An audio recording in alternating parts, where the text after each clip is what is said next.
कहा इस व्रत को पहले इसने किसने किया था? बतलाए वही भगवान विष्णु ने बतलाया कि हे नारद, सबसे पहला इस व्रत को कथा में यही बात बतलाते सबसे पहले ब्राह्मण ने किया था। एक निर्धन ब्राह्मण था, वो भूख प्यास से बेचैन हुआ नित्य पृथ्वी पर घुमा करता था। वो घुमा करता था, जब भी उसे कष्ट मिलता था भगवान विष्णु को ही दोष देता था। तो वही दोष देने के पश्चात भगवान जब भी कुछ कर्म बढ़िया करता था, कहा जाता है कुछ बढ़िया कर्म करो तो गलत हो जाता है। तो वही भगवान विष्णु ने कहा कि हे नारद, हे ब्राह्मण देवता, आप कर्म तो बढ़िया करें पर उस कर्म के साथ साथ पूजन का भी काम कीजिए, जिससे कि आपके सफलता की प्राप्ति हो और मुक्ति में भी मोक्ष की प्राप्ति अवश्य मिले। तो भगवान विष्णु ने इस ब्राह्मण देवता से बतलाते हैं, बात कहते हैं कि हे ब्राह्मण देवता, आप सब प्रातः काल उठना और लकड़ी को बेचने से जो धन की प्राप्ति होगी उसे श्री सत्यनारायण भगवान के पूजा में लगा देना। तो वही ऐसा कहकर ब्राह्मण देवता कहते कि हे वैसे ब्राह्मण देवता, आप मैं अवश्य जो आपने इस बात को बतलाया मैं अवश्य ही करूंगा। ऐसा कहकर ब्राह्मण देवता रात भर उसे नींद नहीं आती है। नींद जब से जैसी सवेरे प्रातःकाल उठता है, उठने के पश्चात लकड़ी को काट कर सिर पर रखकर जहाँ धनवान लोग रहते हैं उसी नगरी में चला जाता है। उसी नगरी में उसे रोज 4 रुपए मिलते थे, उसे 10 रुपए मिले थे। उसे बेचने से कई प्रकार के फल गेहूं चूड़ा इकट्ठा लेकर आता है और दही दूध के साथ और ग्वालपालों के साथ और ब्राह्मणों के साथ वहां पे धूमधाम से श्री सत्यनारायण भगवान का पूजन कराता है। उसी पूजन के कराने के पश्चात में वही वरदान कहता है कि हे ब्राह्मण देवता, हे चक्रधारी महाराज, हे गणपति महाराज, हे संकट मोचन हनुमान, हे शिव शंकर महाराज, आप ऐसा मुझे कर्म का फल दीजिए जिसके कि कभी जिंदगी में इस बात को भूलूं नहीं। तो ऐसे ही भगवान विष्णु ने आशीर्वाद देते, कहते कि हे ब्राह्मण देवता, आपने इसकी शादी विवाह नहीं होता है, विवाह नहीं हुआ होता है, तो वही आशीर्वाद में मांगता है पर पूरा मुंह खोल कर नहीं मांगता है। तो वही विष्णु भगवान ने कहा कि भक्षक नहीं मांग रहा है पर मैं अपनी तरफ से आशीर्वाद यही देता हूँ। तो आशीर्वाद में यही देता कि तेरा पुत्र और विवाह का अश्मन्य हो। तो ऐसा कहकर चले जाते हैं भगवान विष्णु। कहने के पश्चात अगले दिन क्या होता है, फिर जाता है लकड़ियों से कई गुना धन लेकर आता है। फिर वही कुछ धन को ब्राह्मण के हाथ में दान कर देता था और कुछ अपने खाने पीने के लिए ले आता था घर की साइड। लेकर आने के पश्चात वो ऐसी करने लगा, जैसी साल बीतने लगा तो एक सुंदर सी कन्या उसके साथ विवाह कर ली और विवाह के साथ एक कन्या का जन्म हुआ और कन्या के जन्म होने के पश्चात उसे मोक्ष की प्राप्ति हो जाती है। ब्राह्मण देता है। बोलो श्री सत्यनारायण भगवान की जय। प्रकार के कलेशों से देखे, जैसे अकाल मृत्यु, कहा जाता है कि भगवान की कृपा से अकाल मृत्यु ना किसी की कृपा से। क्यों?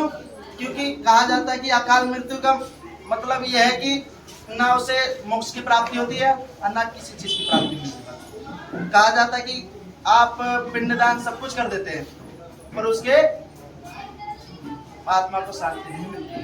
कहा जाता है जस करनी जैसा भोग न जाता, नरक जात तक क्यों पछताता, वो अपना यहाँ पे कर्म करके तभी जाता है।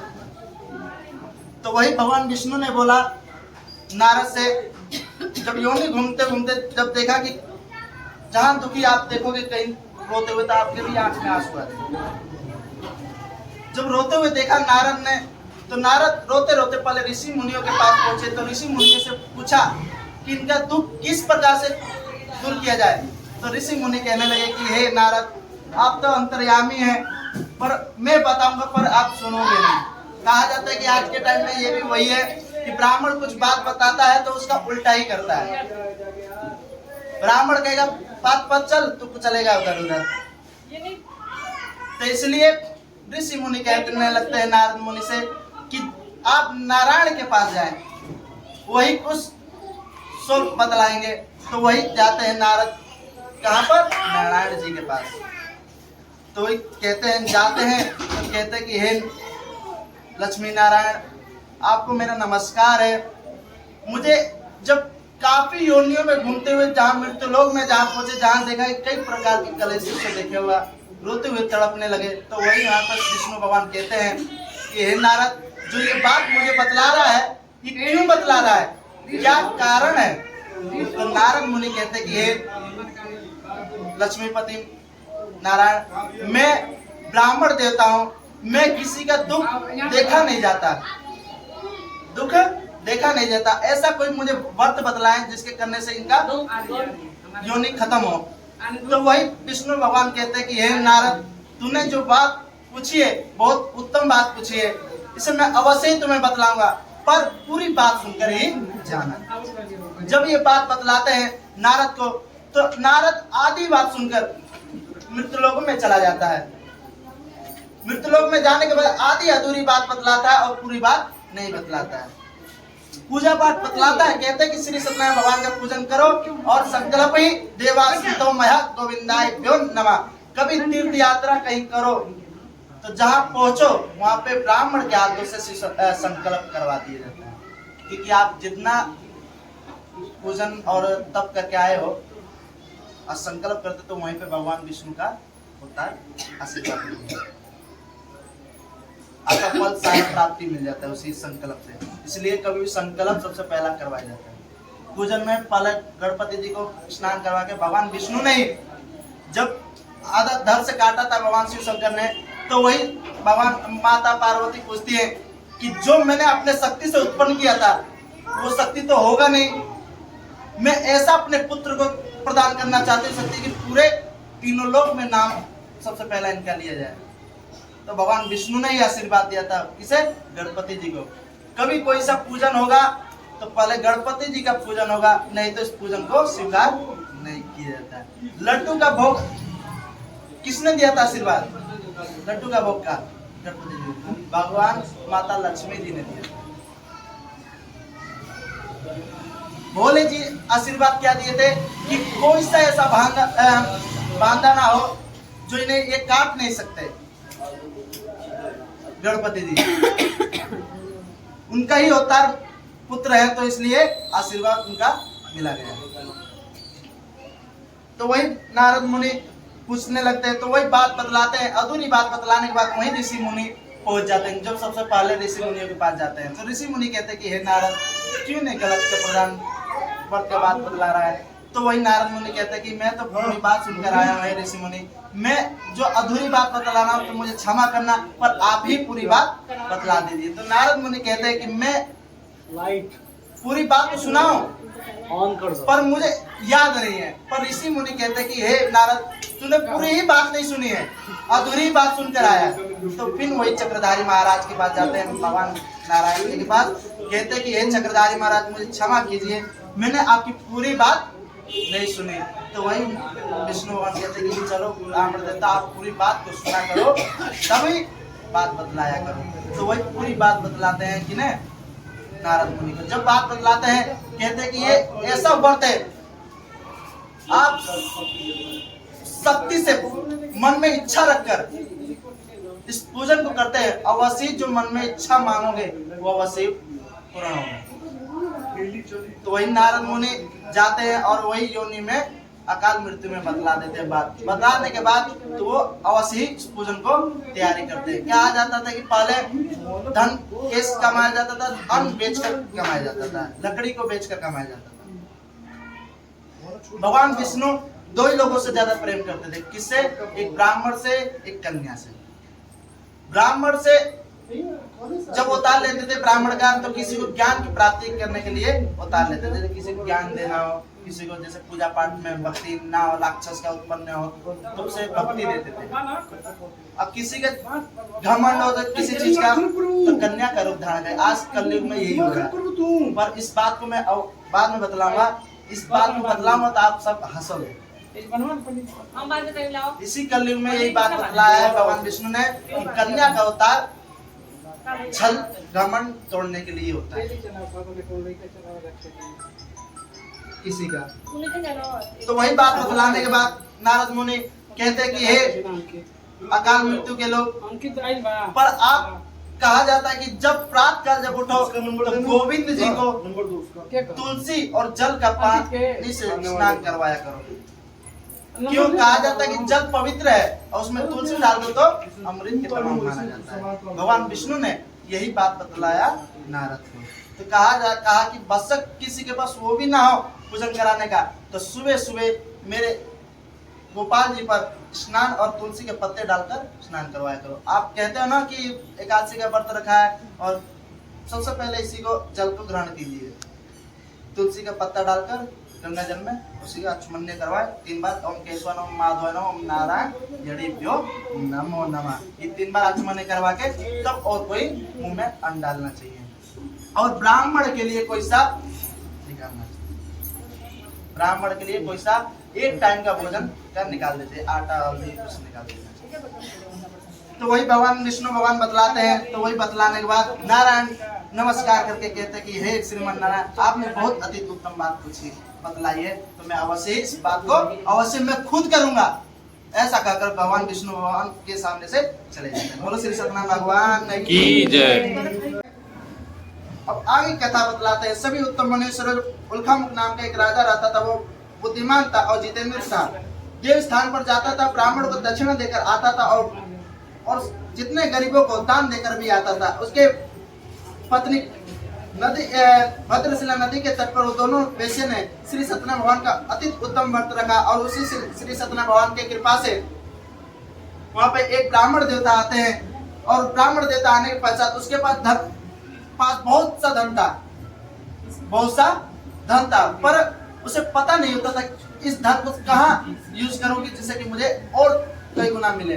तो उसी ब्राह्मण देवता उसी उल्कामुख नाम के राजा के पास जाता है, राजा के पास जाता है, जहाँ कहा जाता है कि जहाँ चार भीड़ होता तो 2 आदमी और पूछते कि वहां पर क्या हो रहा है।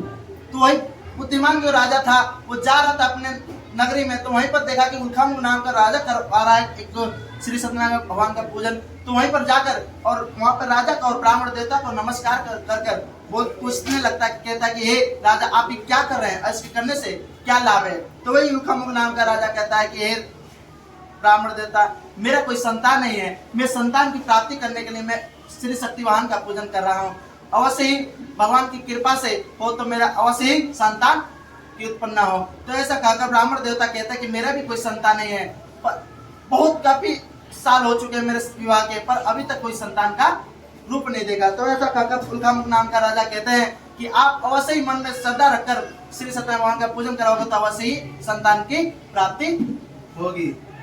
ऐसा कहकर वो बुद्धिमान राजा अपने नदी के तट से चला जाता अपनी नगरी में और ये अच्छा सा बात अपनी पत्नी को बतलाता है, कहता है कि हे देवी, मैं एक राजा के मुख से सुन के आया हूँ, एक श्री सत्यनारायण भगवान का पूजन है, इसे अवश्य ही मैं पूजन को करवाऊंगा तो अवश्य ही मेरा संतान की प्राप्ति होगी। तो ऐसा कहकर उसकी माँ पत्नी कहती है कि अवश्य ही प्रातः काल ही श्री सत्यनारायण भगवान का पूजन करवाओ। ऐसा कहकर वो अब उसकी पत्नी ब्राह्मण को बुलावा देने के लिए चली जाती है और ग्वालपालों को भी बुलावा देने चली जाती है और उसका राजा देव चले जाते हैं नगरी में और सामान को इकट्ठा करके अब ब्राह्मणों के साथ पूजन कराता है।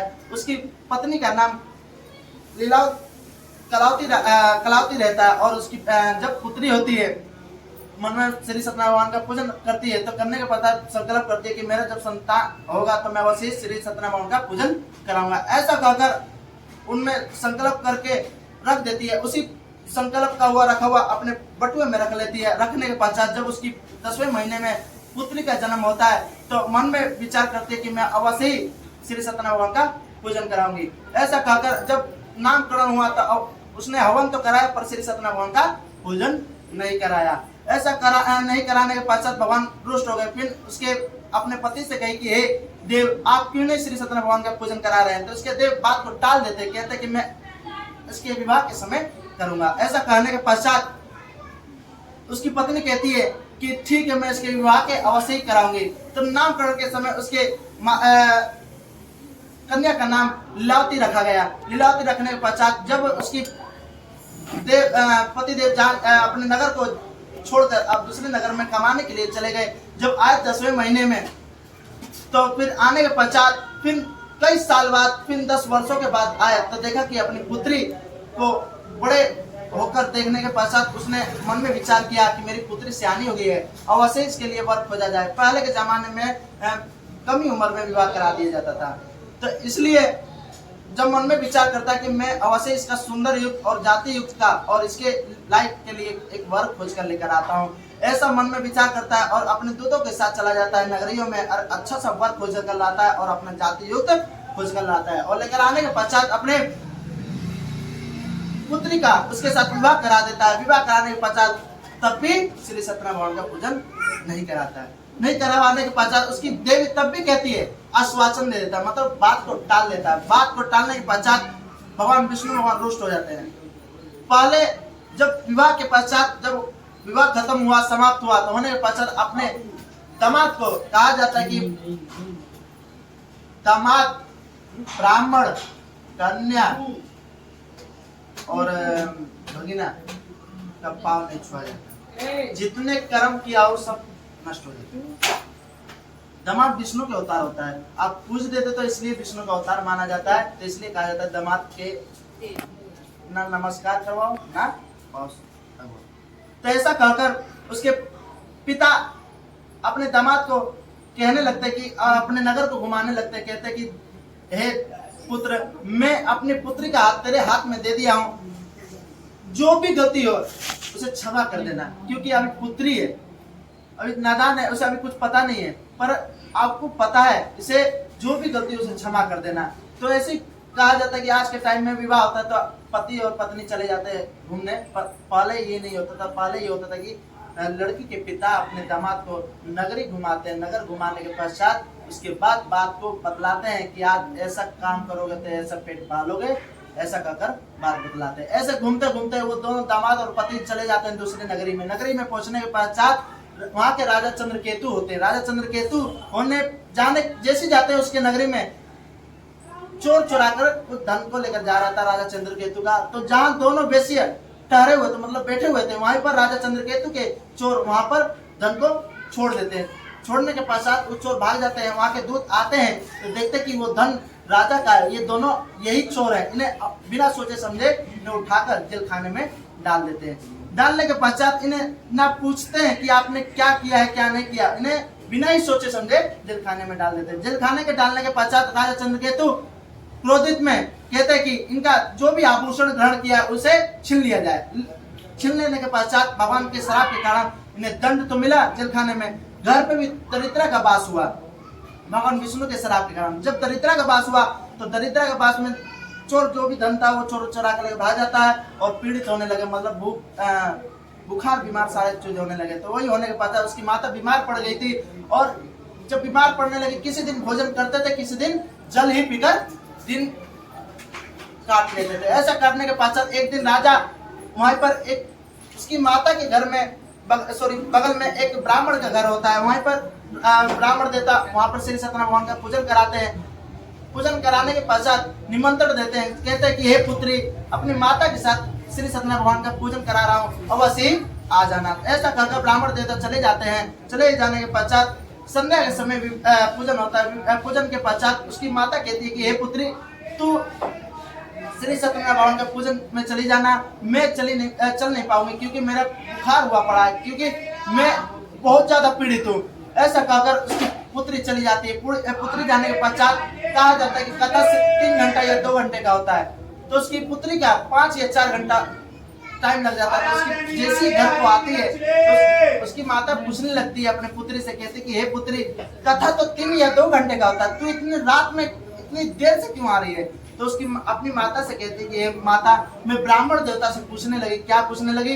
कि ये जिस श्री सत्यनारायण भगवान का पूजन है इससे क्या क्या फल की प्राप्ति है। तो वही बात बतलाती है। तो उसकी माता को याद आ जाता है। क्या याद आता है? कि मेरा कोई संतान नहीं था, तो यही श्री सत्यनारायण भगवान की कृपा से मेरी पुत्री का जन्म हुआ। ऐसा मन में विचार जब करने लगती है, करने के पश्चात जो संकल्प किया हुआ वचन में जो संकल्प करी हुई होती है तो वो कर तो नहीं पाती है, पर मन में विचार करती है कि जो मैं सुबह प्रातः काल ही जाती हूँ उठकर और धनवान लोगों में भिक्षा मांगूंगी, और वही भिक्षा से जो धन की प्राप्ति होगा उसे मैं फल, गेहूं, दूध इकट्ठा कर मैं श्री सत्यनारायण भगवान का अवश्य ही पूजा कराऊंगी। ऐसे पूजा कराने के पश्चात मन में विचार करके सुबह प्रातः काल उठकर जब लेकर आती है और निमंत्रण दे देती है। निमंत्रण ग्वालपालों को और ब्राह्मणों को निमंत्रण देने के पश्चात वहां पे धूमधाम से पूजन करती है। वही पूजन के पश्चात वही प्रार्थना करती है। क्या प्रार्थना करती है?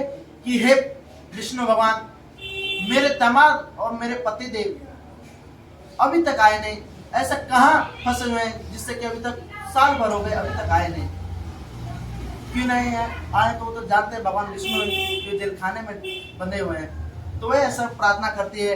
करने के पश्चात कहते हैं कि ये दिया हुआ संकल्प का पैसा ब्राह्मण को देकर और यहाँ का एक दक्षिणा लेकर अपने बटुए में रख लेती है। कहती कि जब पूजन करवाऊंगी, जब मेरे दामाद और मेरे पति आ जाएंगे तो वैसे ही श्री सत्यनारायण भगवान का पूजन वैसे ही धूमधाम से करवाऊंगी। ऐसा मन में विचार करके भगवान विष्णु भगवान खुश हो जाते हैं। खुश होने के पश्चात राजा चंद्रकेतु के सपने में दिखाई देते। क्या दिखाई देते? कहते कि हे राजा, जो दोनों वेश्यों को जेल खाने में तूने डाला ये निर्दोष है, इन्हें प्रातःकाल ही नहीं छोड़ देना, नहीं तो तेरा पुत्र गंधान्य सब नष्ट कर दूंगा। ऐसा कहकर भगवान विष्णु भगवान ध्यान से चले जाते हैं। चले जाने के पश्चात भगवान, वो राजा चंद्रकेतु बहुत विश्वासी आदमी था, बहुत पूजन पाठ में विश्वास करता था। वो जैसी प्रजा में जाता है, प्रजा में जाने के पश्चात अपने मंत्री से अपने सपने की बात बतलाता है। मंत्री कहते हैं कि हे राजा, जब विष्णु भगवान ने ये बात बतलाया है ये अवश्य ही सत्य होगा। ऐसा कहकर भगवान विष्णु ने जब आशीर्वाद दे देते हैं राजा चंद्रकेतु अपने मंत्री से कहकर कहते हैं कि इन दोनों वेश्यों को मेरे पास लेकर आए। लेकर आने के पश्चात जब दूध जाते हैं, उन दोनों वेश्यों को लेकर आते हैं अपने पास। लेकर आने के पश्चात वो दोनों वेश्य घबरा जाते हैं। क्या घबरा जाते हैं? कि राजा चंद्रकेतु क्यों बुला रहे हैं, कहीं फांसी तो नहीं दे देगा, ऐसा घबरा जाता है। घबराने के पश्चात पसीने पसीने हो जाता है, रोने लगता है और जाकर राजा चंद्रकेतु के शरण में गिर जाता है। गिरने के पश्चात क्षमा मांगने लगता है, कहने लगता है कि राजा चंद्रकेतु, इतना बड़ा मैंने कोई अपराध नहीं किया जिसके करने से इतना बड़ा दंड मुझे दोगे। ऐसा कहकर राजा चंद्रकेतु उठाते हैं। उठाने के पश्चात वो खुद हाथ जोड़कर कहते हैं कि दोनों वेश्य, मैं आपसे क्षमा मांगता हूँ क्योंकि मैंने ये बिना सोचे समझे आपको जेल खाने में डाल दिया। ऐसा कहकर वो दोनों वेश्य खुश हो जाते हैं। खुश होने के पश्चात उन्हें आशीर्वाद देते हैं। देने के पश्चात राजा चंद्रकेतु ने जो चोर ने उनका आभूषण चुराया था उससे कई गुना आभूषण देकर उन दोनों वेश्यों को विदा करते हैं। ऐसे विदा करने के बाद और वस्त्र भी विदा करते हैं। विदा करने के बाद भगवान श्री सत्यनारायण भगवान का जयकारा मारकर वो दोनों अपनी यात्रा आरंभ करते हैं। बोलो श्री सत्यनारायण भगवान की जय।